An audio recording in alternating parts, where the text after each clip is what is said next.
ಪಾಕನ್ನ ಸುಡುತ್ತಿದೆ ಆರ್ಥಿಕ ಬಿಸಿ. ಮೊಟ್ಟೆಯ ಬೆಲೆ 400 ರು, ಚಿಕನ್ ಬೆಲೆ 615 ರು. ಪಾಕ್ಗೆ ಯಾಕೆ ಇಂತಹ ಪರಿಸ್ಥಿತಿ ಬಂತು ಗೊತ್ತಾ ಸ್ನೇಹಿತರೆ? ಸದ್ಯ ಪಾಕಿಸ್ತಾನ ಪಾಪರಾಗ್ತಾ ಇದೆ. ದಿನದಿಂದ ದಿನಕ್ಕೆ ಪಾಕಿಸ್ತಾನದ ಅಗತ್ಯ ವಸ್ತುಗಳ ಬೆಲೆ ಗಗನಕ್ಕೇರ್ತಾ ಇದೆ. ಇಲ್ಲಿನ ಜನರು ಬೇಸತ್ತು ಹೋಗಿದ್ದಾರೆ. ಹೀಗಿರುವಾಗಲೇ ಪಾಕಿಸ್ತಾನದ ಹಣದುಬ್ಬರ ದಿನೇ ದಿನೇ ಹೆಚ್ಚುತ್ತಿದ್ದು, ಮೊಟ್ಟೆಯ ಬೆಲೆ 400 ರು ಆದರೆ ಚಿಕನ್ನ ಬೆಲೆ 615ಕ್ಕೆ ಏರಿಕೆಯಾಗಿದೆ. ಅಷ್ಟಕ್ಕೂ ಪಾಕಿಸ್ತಾನಕ್ಕೆ ಇಂತಹದ್ದೊಂದು ಪರಿಸ್ಥಿತಿ ಉಂಟಾಗಿದ್ದಾದ್ರೂ ಯಾಕೆ? ಇದೀಗ ಪಾಕಿಸ್ತಾನಕ್ಕೆ ಭಾರತದ ನೆನಪಾಗ್ತಿರೋದಾದ್ರೂ ಯಾಕೆ?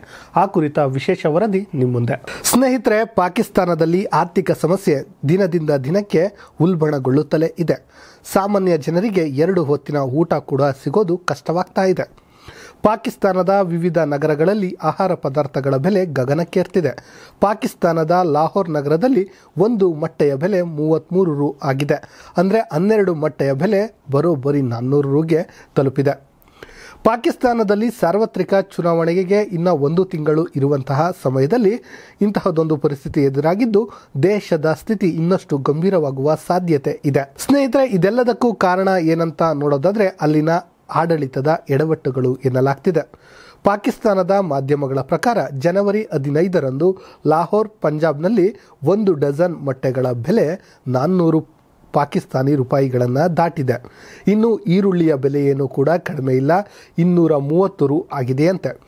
ಅಷ್ಟಕ್ಕೂ ಪಾಕಿಸ್ತಾನಕ್ಕೆ ಇಂತಹ ಪರಿಸ್ಥಿತಿ ಯಾಕೆ ಬಂತು ಅಂತ ನೋಡಿದರೆ ಹಲವು ವಿಚಾರಗಳು ನಮ್ಮ ಮುಂದೆ ಬರ್ತವೆ. ಸ್ನೇಹಿತರೆ, ಇನ್ನೊಂದು ಮಾಹಿತಿ ಗೊತ್ತಿರಲಿ. 2010ರಲ್ಲಿ ನಾವು ಈ ಪಾಕಿಸ್ತಾನದಿಂದಲೇ ಈರುಳ್ಳಿಯನ್ನು ಆಮದು ಮಾಡಿಕೊಂಡಿದ್ವಿ.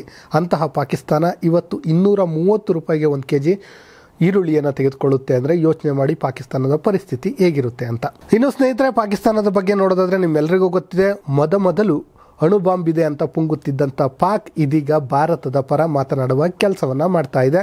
ಅದರಲ್ಲಿಯೂ ಚುನಾವಣೆಯ ಸಂದರ್ಭದಲ್ಲಿ ಹೆಚ್ಚಾಗಿ ಮೋದಿ ಮತ್ತು ಭಾರತದ ಪರವಾಗಿಯೇ ಮಾತುಗಳು ಕೇಳಿದ್ದು ನಿಮ್ಮೆಲ್ಲರಿಗೂ ಗೊತ್ತಿರುವಂಥದ್ದೇ. ಇಮ್ರಾನ್ ಖಾನ್ ಇರಬಹುದು, ನವಾಜ್ ಶರೀಫ್ ಇರಬಹುದು, ಇವರೆಲ್ಲರೂ ಕೂಡ ಭಾರತದ ಪರವಾಗಿ ಮಾತನಾಡಿದರು. ಅದಲ್ಲದೆ ಹೇಳಿದರು, ಭಾರತದೊಂದಿಗೆ ನಾವು ಸ್ನೇಹ ಸಂಬಂಧವನ್ನು ಬಳಸಿದ್ದೇ ಆದರೆ ನಮ್ಮ ದೇಶ ಅಭಿವೃದ್ಧಿ ಆಗುತ್ತೆ ಅನ್ನುವಂಥ ಮಾತುಗಳನ್ನು ಆಡಿದರು. ಆದರೆ ಭಾರತದ ವಾದ ಒಂದೇ, ಅದೇನಪ್ಪ ಅಂದರೆ ಭಯೋತ್ಪಾದನೆ ನಿಲ್ಲಿಸುವವರೆಗೂ ಪಾಕಿಸ್ತಾನದೊಂದಿಗೆ ನಾವು ಎಂದೂ ಮಾತುಕತೆ ನಡೆಸಲ್ಲ ಎನ್ನುವಂತಹದ್ದು. ಅದೇ ಮಾತಿನೊಂದಿಗೆ ಇವತ್ತಿಗೂ ಕೂಡ ನಮ್ಮ ಭಾರತ ಇದೆ. ಇನ್ನು ಇತ್ತ ಪಾಕಿಸ್ತಾನದಲ್ಲಿ ಅರಾಜಕತೆ, ಅಶಿಸ್ತು, ಬಡತನ, ಭಯೋತ್ಪಾದನೆ ಹೆಚ್ಚಾಗ್ತಿದೆ. ಇದರ ಜೊತೆಯಲ್ಲಿ ದಿನದಿಂದ ದಿನಕ್ಕೆ ಹಣದುಬ್ಬರ ಆಕಾಶವನ್ನು ಮುಟ್ತಾ ಇದೆ. ಪಾಕಿಸ್ತಾನ ಒಂದು ರೀತಿ ಪಾಪರ್ ಆಗಿಯೇ ಬಿಟ್ಟಿದೆ.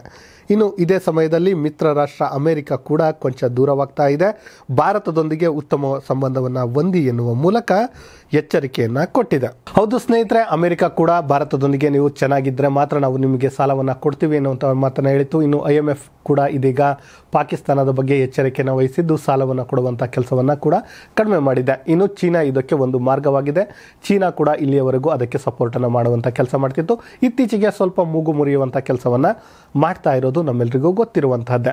ಇನ್ನು ಇಷ್ಟು ದಿನ ಅಂದರೆ ಪಾಕಿಸ್ತಾನ ಏನಿದೆ, ಇದರ ಮುಖ್ಯ ಆದಾಯ ಮೂಲ ಏನು ಅಂದರೆ ಕತ್ತೆಗಳು. ಅಂದರೆ ನಿಮ್ಗೆ ಆಶ್ಚರ್ಯ ಆಗ್ಬೋದು, ಆದರೆ ಸತ್ಯ ಏನಂದರೆ ಕತ್ತೆಗಳು ಅಂದರೆ ಪಾಕಿಸ್ತಾನದಲ್ಲಿರುವಂಥ ಕತ್ತೆಗಳನ್ನು ಚೀನಾಕ್ಕೆ ಮಾರಿ ಅಲ್ಲಿಂದ ಕೆಲವೊಂದಷ್ಟು ಆದಾಯವನ್ನು ಪಡೆದುಕೊಳ್ಳೋದು ಕಾಮನ್ ಆಗಿರುವಂತಹದ್ದು.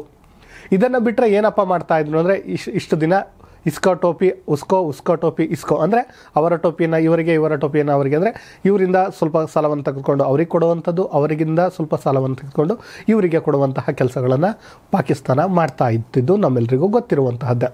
ಆದರೆ ಇದೀಗ ಪಾಕಿಸ್ತಾನಕ್ಕೆ ಎದುರಾಗಿರುವಂತಹ ದೊಡ್ಡ ಸಮಸ್ಯೆ ಏನಪ್ಪ ಅಂದರೆ ಅಲ್ಲಿ ಆರ್ಥಿಕ ಹಣದುಬ್ಬರ ಹೆಚ್ಚಾಗ್ತಾ ಇದೆ. ಇನ್ನು ಪಾಕಿಸ್ತಾನ ಮಾಡಿರುವಂತಹ ಸಾಲ ಇದೀಗ ದುಪ್ಪಟ್ಟಾಗ್ತಾ ಇದೆ. ಅದರಲ್ಲಿ ಮುಖ್ಯವಾದ ವಿಚಾರ ಏನಂದರೆ ಈ ಪಾಕಿಸ್ತಾನ ಏನಿದೆ ಸಾಲವನ್ನು ಮಾಡಿರುವುದೆಲ್ಲ ಡಾಲರ್ ರೂಪದಲ್ಲಿ, ಅಂದರೆ ಡಾಲರ್ ಅಂದರೆ ಅಮೆರಿಕದ ಏನು ಕರೆನ್ಸಿ ಇದೆ ಅದರ ರೂಪದಲ್ಲಿ ಮಾಡಿರುವಂಥದ್ದು. ಈಗ $50 ಅದು ಸಾಲವನ್ನು ಮಾಡಿದರೆ ಇದೀಗ ಪಾಕಿಸ್ತಾನ ಡಾಲರ್ ವಿರುದ್ಧ ಮೌಲ್ಯವನ್ನು ಕಳೆದುಕೊಂಡಿದೆ.